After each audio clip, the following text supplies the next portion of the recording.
kembali lagi bersama saya, Lin. Saya akan membantu Memtik untuk menjelaskan materi pembelajaran. Pada hari ini, kita akan mempelajari tentang elemen desain.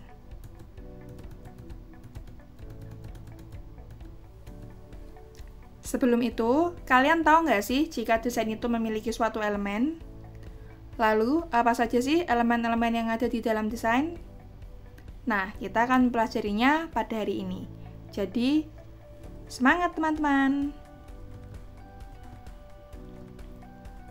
Untuk indikator, peserta didik dapat menjelaskan elemen desain. Lalu yang kedua, peserta didik diharapkan dapat memahami elemen pada desain. Nah, untuk elemen desain sendiri, yang pertama merupakan garis atau line. Nah, garis adalah elemen desain yang memiliki panjang dan ketebalan. Garis dapat digunakan untuk mengarahkan pergerakan mata pengamat, memisahkan ruang, atau menyoroti bentuk dan objek dalam desain. Nah, di sini, Lin memberikan beberapa contoh bentuk garis. Yang pertama ada garis vertikal, lalu di sebelahnya ada garis horizontal, garis lengkung, diagonal, zigzag, dan spiral. Untuk garis vertikal, jika diperhatikan, dia bentuknya seolah berdiri. Untuk garis horizontal, bentuknya seolah tidur. Lalu, untuk garis diagonal merupakan garis yang menyilang dari sudut kiri bawah sampai kanan atas, begitu juga dengan sebaliknya. Paham ya teman-teman untuk beberapa jenis garis ini? Lalu, elemen desain selanjutnya ada bentuk atau shape. Nah, bentuk adalah area yang dibatasi oleh garis atau batas lainnya. Bentuk dapat berupa geometris dan organis. Untuk geometri sendiri, contohnya ada segitiga, lingkaran, persegi, jajar genjang, dan sebagainya. Sedangkan organis merupakan bentuk yang biasa ditemukan di dalam alam. Di sini Lin memberikan beberapa contoh bentuk agar kalian tidak bingung ya. Yang pertama adalah bentuk geometris. Di situ ada persegi, lingkaran, segi 5, segitiga, segi 6, dan sebagainya. Lalu untuk bentuk organis ada berbagai macam dan lebih bervariatif ya teman-teman. Ada bentuk daun, bentuk rumput, bintang laut, dan lain-lain. Jika diperhatikan, untuk bentuk geometris kesannya lebih terlihat kaku. Sedangkan bentuk organis terlihat lebih luas. Paham ya teman-teman? Nah, untuk elemen desain selanjutnya ada warna atau color. Nah, warna adalah elemen yang terkait dengan spektrum cahaya yang terlihat. Penggunaan warna yang tepat dapat menciptakan suasana, menarik perhatian, atau membedakan elemen-elemen dalam desain. Karena warna sendiri memiliki sifat ya teman-teman. Nah, di sini saya memberikan contoh sedikit.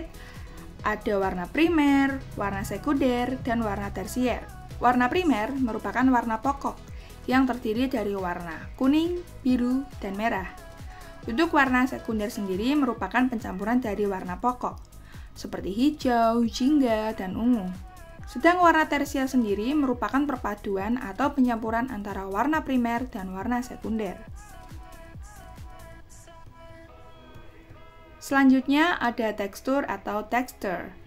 Nah, tekstur adalah elemen desain yang menggambarkan tampilan atau permukaan fisik suatu objek. Tekstur dapat terlihat atau terasa dan bisa menghasilkan sensasi kasar, halus, lembut, dan sebagainya. Nah, di sini Lin memberikan beberapa contoh tekstur ya teman-teman.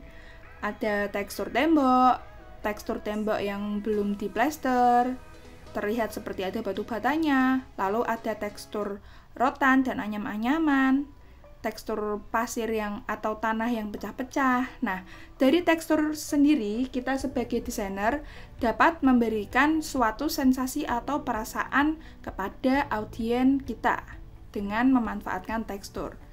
Seperti saat kita ingin menampilkan sensasi lembut, kita bisa memberikan tekstur kapas, tekstur kapuk, tekstur bulu, dan sebagainya.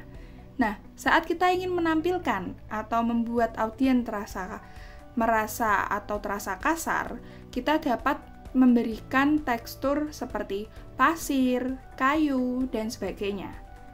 Paham ya teman-teman masalah tekstur? Lalu selanjutnya ada elemen desain nilai atau value. Nilai mengacu pada tingkat kecerahan atau kegelapan suatu warna. Penggunaan nilai yang berbeda dalam desain membantu menciptakan kedalaman, dimensi, dan kontras. Nah, di sini Lin memberikan contoh ilustrasi anak-anak yang dibuat oleh Rowan D. Lears. Pada ilustrasi pertama, terlihat seperti ada gambar anak sedang membaca suatu kertas. Di situ, ilustrator ingin menonjolkan objek anak tersebut dengan memanfaatkan lighting atau cahaya. Dia juga menambahkan sedikit tekstur pada pohon untuk mempertegas ruang di anak tersebut. Bisa dilihat juga pada background-nya. Background-nya tidak dibuat secara mendetail, karena jika ilustrator sama-sama membuat detail, audien akan bingung di mana nilai atau value pada ilustrasi tersebut. Seperti halnya juga pada ilustrasi yang kedua. Di situ terlihat anak sedang memperhatikan seperti lampu. Nah, di sini ilustrator juga memanfaatkan lighting atau cahaya untuk menonjolkan objek anak tersebut. Oke, selanjutnya ada ruang atau space. Nah, ruang adalah elemen desain yang mengacu pada area yang ada di sekitar, antara, atau di dalam objek. Penggunaan ruang yang baik membantu menciptakan kesan keteraturan, keselarasan, dan keterbacaan dalam desain. Nah, bisa diperhatikan saat kalian memperhatikan gambar nomor 3, itu seolah terasa hampa atau sepi ya, teman-teman. Jadi dia di situ disediakan ruang kotak putih, lalu ditempatkan lingkaran merah yang cukup kecil di tengah-tengah. Rasanya sepi, kosong, dan hampa. Berbeda saat kalian melihat gambar nomor 4. Rasanya lebih sesak, engap, dan lain-lain. Karena di situ memiliki ruang putih, lalu ditempatkan lingkaran yang sebegitu besarnya. Kalian pasti terasa kan, teman-teman? Oke, selanjutnya ada teks atau tipografi. Nah, teks merupakan elemen desain yang terkait dengan tampilan huruf, termasuk jenis huruf atau font, ukuran, penempatan, dan pengaturan. Nah, pemilihan jenis huruf yang tepat dan pengaturan yang baik dapat meningkatkan kejelasan dan estetika pesan dalam teks atau dalam desain teks.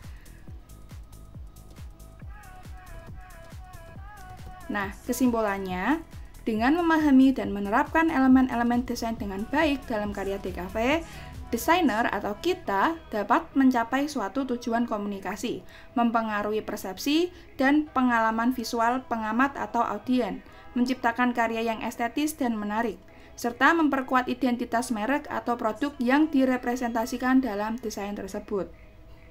Jadi, kita sebagai desainer nantinya harus dapat menguasai tentang elemen desain untuk bekal kita dalam membuat suatu karya ya, teman-teman. Nah, sekian materi yang dapat saya sampaikan. Semoga teman-teman paham. Jika ada yang ingin bertanya, langsung japri atau PM Memtik ya. Oke teman-teman, sampai jumpa kembali. Dadah!